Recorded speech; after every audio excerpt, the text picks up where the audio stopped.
Hello সবাইকে, আমাদের নতুন ব্লগে তোমাদের সকলকে স্বাগত।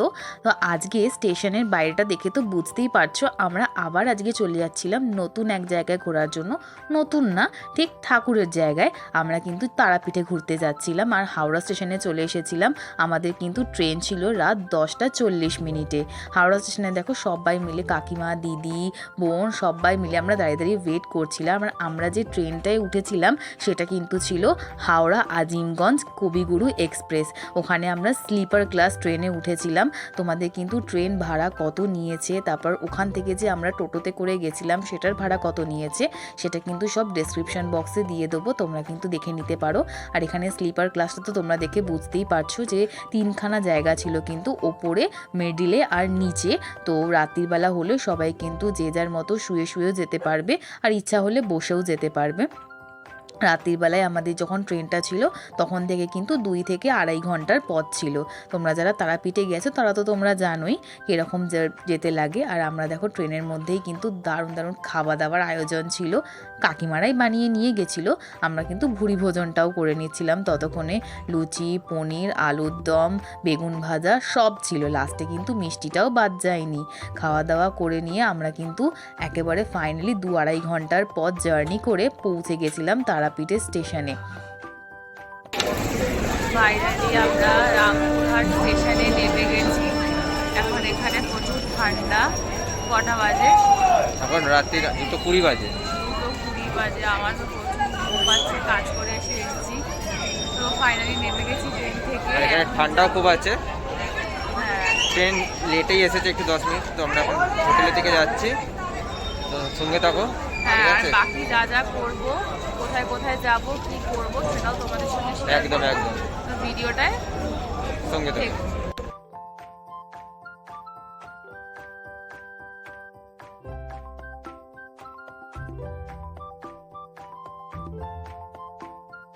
স্টেশন থেকে বেরিয়ে তোমাদের যেমন জানিয়েছিলাম যে টোটোতে উঠে পড়েছিলাম, ওখান থেকে কিন্তু প্রায় আধ ঘন্টার রাস্তা ছিল আমাদের হোটেল যাওয়ার পথে। আর টোটোতে কিন্তু আমরা 14 জন গেছিলাম। 14 জনই কিন্তু আরামসে ওখানে কিন্তু যাওয়া যায়। একটু বড় টোটো ভাড়া করতে হবে তোমাদের, ছোটও আছে বড়ও আছে, তোমরা কিন্তু তোমাদের মতো দেখে নিতে পারো সেখানে। আর আমাদের কিন্তু টোটো ভাড়াটা নিয়েছিল 500 টাকা। আর ওখান থেকে দেখো একদম মন্দিরের সামনেই ছিল আমাদের হোটেলটা। রাত তখন 3টে বাজছিল। আর দেখো দেখতে দেখতেই সকাল হয়ে গেল। আমরা কিন্তু মন্দিরের ভেতরের ভিডিওটা একদম করতে পারিনি, কারণ মন্দিরের ভিতরে কিন্তু একদমই ফোন নিয়ে যাওয়া অ্যালাউ ছিল না। সেই কারণে কিন্তু মন্দিরের ভিতরে ফোনটা নিয়ে যেতে পারিনি। সেই কারণে যখন আমরা হোটেলে আবার ফিরে এসেছিলাম, হোটেল থেকে কিন্তু মন্দিরটা একদম সামনে দেখা যাচ্ছিল বলে তাই জন্য তোমাদের কিন্তু দেখিয়ে দিলাম। আর আমরা দেখো সকালবেলায় কিন্তু মন্দির থেকে ফিরে এসে আমরা গেছিলাম হচ্ছে সেখানকারই শ্মশান। আমি যেহেতু তারাপীঠে প্রথমবার ঘুরতে গেছিলাম, তো সেই কারণে সকালবেলা শ্মশানটা কীরকম দেখতে লাগে সেটা কিন্তু আমরা সবাই মিলে দেখতে চলে গেছিলাম।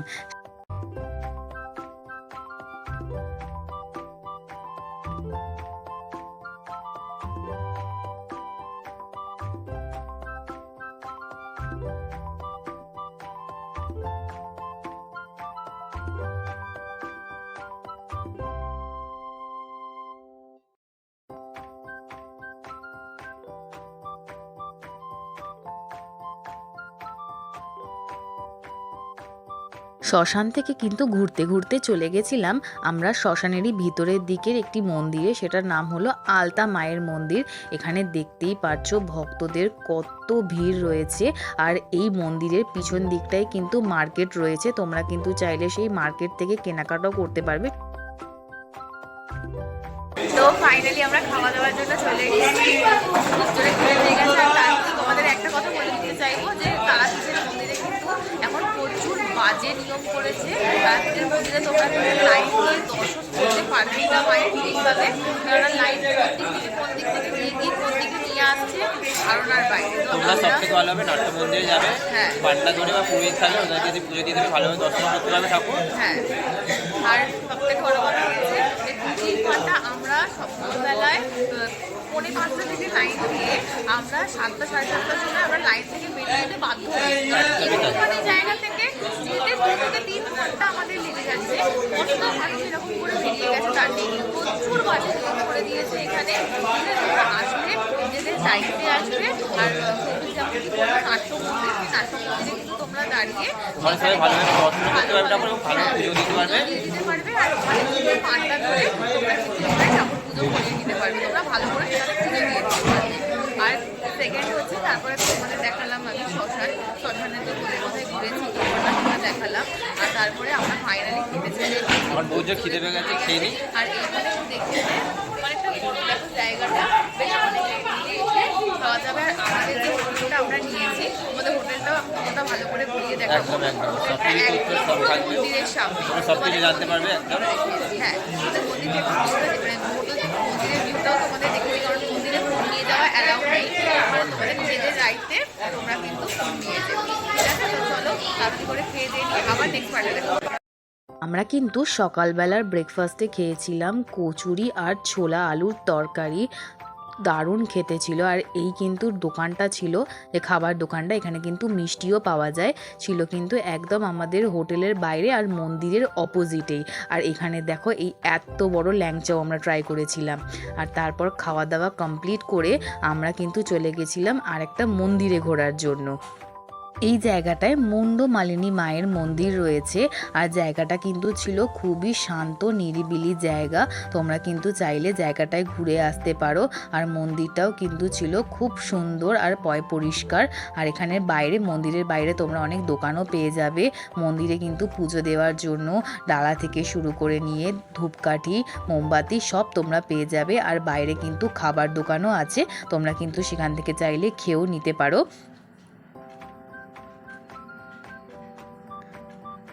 আর এই সব দোকানগুলো পেরিয়েই দেখো সামনেই কিন্তু একটা ঘাট রয়েছে।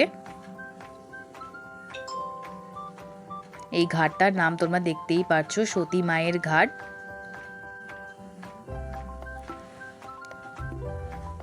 এই ঘাটটাতে কিন্তু একটা দারুণ ব্যাপার হয়েছিল, যে ছাগলগুলোকে দেখতে পাচ্ছ রীতিমতো তারা কিন্তু একদম পুরো লোকেদের ঘাড়ে উঠে যাচ্ছিল, যাতে ওতে কিছু খাবার দেওয়া যায়। সেখান থেকে কিন্তু আমরা সবাই মিলে একদম পুরো ভয় পেয়ে বেরিয়েই গেছিলাম। বেরিয়ে গিয়ে তারপরে আমরা মন্দিরে গেছিলাম।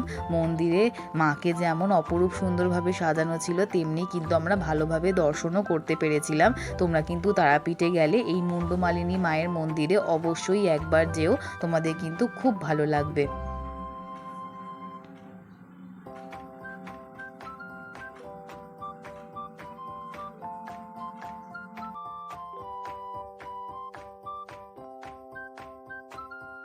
মন্দিরটার পিছন দিকেই কিন্তু একদম পুরো শাকসবজির একটা সুন্দর ক্ষেত ছিল। এখানেও কিন্তু আমরা কিছুক্ষণ টাইম কাটিয়ে তারপরে কিন্তু আমরা আবার চলে গেছিলাম।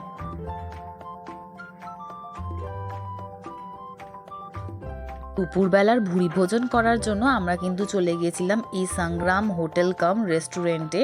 এখানে কিন্তু তোমরা চাইলে দুপুরবেলার খাওয়াটা সেরেই নিতে পারো। এখানে রিজনেবলের মধ্যেই মোটামুটি থালি সিস্টেমটা ছিল। এখানে কিন্তু ছিল দেখো ভাত, আর এটা কিন্তু আলু ভাজা ছিল না, এটাকে পরে আমি জানতে পেরেছিলাম মোচা ভাজা ছিল। আর সেখানে কিন্তু পোস্ত ছিল, ডাল ছিল, আর ছিল হচ্ছে একটা মিক্স ভেজ তরকারি।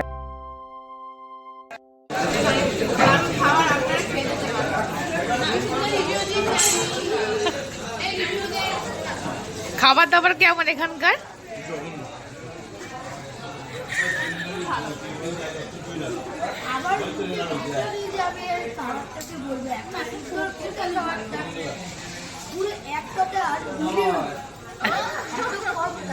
দাদা আপনার কিছু বলার আছে? না, বলার কিছু নেই।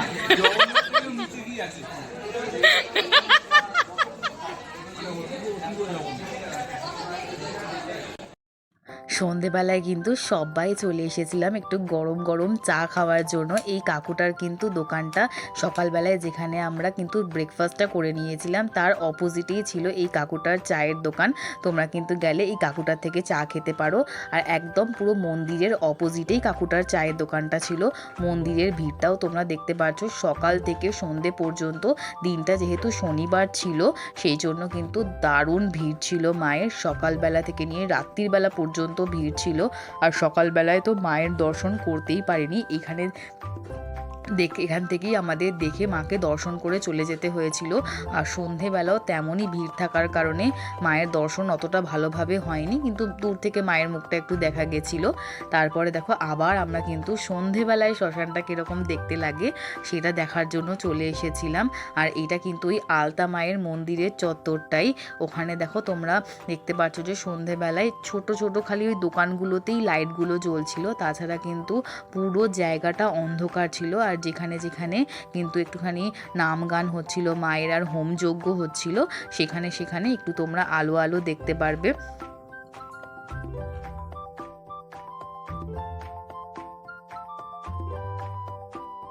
আর ওই শ্মশানের কাছাকাছি কিন্তু সেই দিনকার ঠাকুরের যাত্রাপালাও হচ্ছিল, আর সেটা দেখার জন্য কতজন লোক সেখানে বসেছিল তোমরা দেখতেই পাচ্ছ। বাইরেও ইভেন অনেকজন দাঁড়িয়ে দাঁড়িয়ে দেখছিল। আর সেখান থেকে কিন্তু আমরা সেই যাত্রা দেখতে দেখতে চলে এসেছিলাম এই ঠাকুরের দোকানে, কিছু জিনিস কেনার জন্য চলে এসেছিলাম। আর তোমরা কিন্তু এইখানে ঠাকুরের মানে পা থেকে শুরু করে নিয়ে ঘটি সব রকম তোমরা জিনিস পেয়ে যাবে এখানে। যারা এসেছো তারা তো জানোই।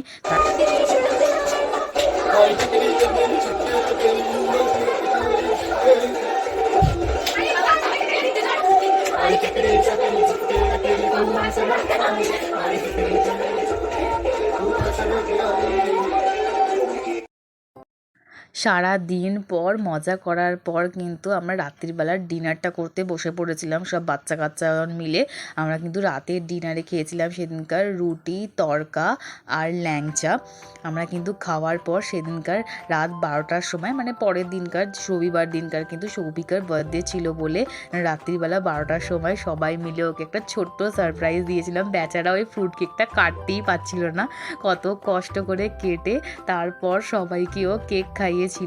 কিন্তু দিনটা আমাদের সারাদিন কিন্তু দারুণ কেটেছিল। আর এই যে তোমরা হোটেলটা দেখছো শ্যামাশ্রী হোটেল, পুরো নামটা কিন্তু হোটেলের ছিল হচ্ছে শ্যামাশ্রী, মেইন নামটা ছিল। এই শ্যামাশ্রী হোটেলটার ওপরের দিকে দেখো আমরা কিন্তু ছিলাম। আর এই হোটেলের দেখো এই ফোন নাম্বারটাও তোমাদেরকে দেখিয়ে দিলাম, তোমরা কিন্তু স্ক্রিনশট চাইলে তুলে নিতে পারো। এই হোটেলটাতেই আমরা ছিলাম, আর আমরা দুটো রুমে ছিলাম। আর এইখানের যে বাইরের সারফেসটা ছিল সেটা কিন্তু এরকম ছিল। তোমরা কিন্তু রুমটার খাটের দিকে দেখতে যেও না, প্রচণ্ড মেসি ছিল। আমরা যেহেতু সব বাচ্চা কাচ্চারা মিলে ছিলাম বলে আর গোছানোর একদমই টাইম পাইনি। আমরা কিন্তু সেদিনকার বেরানোর জন্য তাড়াতাড়ি করে ব্যাগ প্যাক করছিলাম। আর হোটেলটা ছোট্টর মধ্যে রুমগুলো, এটা কিন্তু 6 জনের রুম ছিল, তোমাদের সেটাও জানিয়ে দিলাম। আর এখানে একটা দেখো ছোট আলমিরা মতো আছে, এখানে তোমরা দেখতে পারো। আর এখানে তোমরা একটা ড্রেসিং টেবিল পেয়ে যাবে। আর টিভি ছিল, তোমরা তো দেখেছো টিভি চালিয়ে আমরা নাচা গানাও করছিলাম। আর এখানের বাথরুমটা একটু সো অ্যাভারেজ টাইপের ছিল। তোমরা যদি চাও কম খরচের মধ্যে তাহলে কিন্তু তোমরা একদম পুরো ঠাকুরের মন্দিরের পাশে এই হোটেলটায় তোমরা আসতেই পারো। আর আমরা কিন্তু যে আরেকটা রুমেও ছিলাম, এই রুমটারও তোমাদের কিন্তু ছোট্ট একটা ট্যুর দিয়ে দিলাম। এটা কিন্তু সিঙ্গেল রুম ছিল দুজনের, তোমরা চাইলে এরকম রুমও নিতে পারো। আর সেই দিনকারও রবিবার দিনকারও কিন্তু মায়ের মন্দিরে ঠিক একই রকমের ভিড় ছিল, যেমন শনিবার ছিল তেমনই রবিবার ছিল সেদিনকার। আর আমরা কিন্তু সকালবেলায় বেরানোর আগে কিন্তু ব্রেকফাস্টটা সেরে নিয়েছিলাম। আমি, গুবলু আর সৌভিক মিলে 3 জনেই কিন্তু যখন মার্কেটে গেছিলাম ঘুরতে তখন ব্রেকফাস্ট করে নিয়েছিলাম কচুরি আলুর দম। আর তারপরে কিন্তু ল্যাংচা নিয়ে নিয়েছিলাম। তোমরা যারা যারা যাবে তারাপীঠে ল্যাংচা নিয়ে আসবে না, এটা তো হতেই পারে না। আর এখানে দেখো এই যে দোকানটা থেকে আমি নিয়েছিলাম, ওই দোকানটার কিন্তু আমি তোমাদের নাম্বারটাও দেখিয়ে দিলাম। তোমরা কিন্তু চাইলে এই দোকানটা থেকে নিতে পারো। দারুণ ছিল ল্যাংচাটা খেতে, সব রকমের গোলাপ জামুন বা ল্যাংচা, রসগোল্লা সব পাওয়া যায়। আর তারপরে কিন্তু আমরা দুপুরবেলার খাবারটা সেরে নিয়ে ওই একই ভেজ থালি ছিল, সৌভিক খেয়েছিল ভেজ থালি, আমি কিন্তু খেয়েছিলাম বিরিয়ানি। আর এটা ছিল একদম পুরো যখন বাইরের থেকে বেরিয়ে আসবে, মানে যখন টোটো থেকে নামবে, টোটো থেকে নেবেই কিন্তু তোমরা এই হোটেলটা পেয়ে যাবে, যে হোটেলটায় আমরা খাবার দাবার দুপুরবেলা সেরে নিয়েছিলাম। তোমাদের কিন্তু হোটেলটার নামটাও আমি দেখিয়ে দেবো। আমাদের কাছে স্লিপ ছিল, ওই স্লিপটারই ছোট্ট একটা ঝলক তোমাদের সঙ্গে শেয়ার করেছি ভিডিওতে। এটা কিন্তু রাজশ্রী রেস্টুরেন্ট ছিল। তোমরা কিন্তু এখান থেকে চাইলে খেয়ে নিতে পারবে। আর ফাইনালি আমরা কিন্তু 2 দিনের ট্যুর বা 1 দিনের ট্যুর কমপ্লিট করে নিয়ে আমরা আবার বাড়ির পথে রওনা হয়ে গেছিলাম। সেই একই টোটো করে, টোটো ড্রাইভারের নাম্বারটা আর নাম আমি তোমাদের সঙ্গে শেয়ার করে দেব, কীরকম কি প্রাইজের মধ্যে রুমগুলো পড়েছে আর কীরকম কি খরচ পড়েছে সবই কিন্তু তোমাদের ডেসক্রিপশন বক্সে আমি শেয়ার করে দেবো। তোমরা কিন্তু সেখান থেকে চাইলে চেক আউট করে নিতে পারো।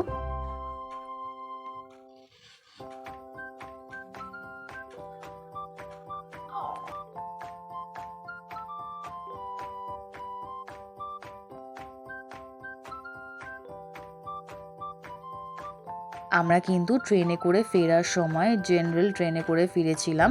যাওয়ার সময় টিকিট কেটে রিজার্ভ করে গেছিলাম, কিন্তু আসার সময় নর্মালভাবে টিকিট কেটেছিলাম স্টেশন থেকেই। তার খরচা কীরকম পড়েছে পার হেড সেটাও তোমাদের সঙ্গে শেয়ার করে দেবো, দেখে নিও। কিন্তু আমাদের জার্নি কিন্তু এইখান পর্যন্তই ছিল, একদিনের ছোট্ট এই জার্নিটা। তোমাদের কিন্তু কেমন লাগলো অবশ্যই কিন্তু তোমরা কমেন্ট করে জানিও। আর কারা কারা তারাপীঠে কতবার গেছো, কীরকম তাদের এক্সপিরিয়েন্স হয়েছে, তারা ঠাকুর মানে মায়ের মুখ দেখতে পেরেছো কিনা সেটাও কিন্তু জানিও অবশ্যই। এই ভিডিওটা কিন্তু আমি এখানেই শেষ করলাম। আবার দেখা হবে নেক্সট কোনো ট্যুর ভিডিওতে, ততক্ষণের জন্য সবাইকে টাটা।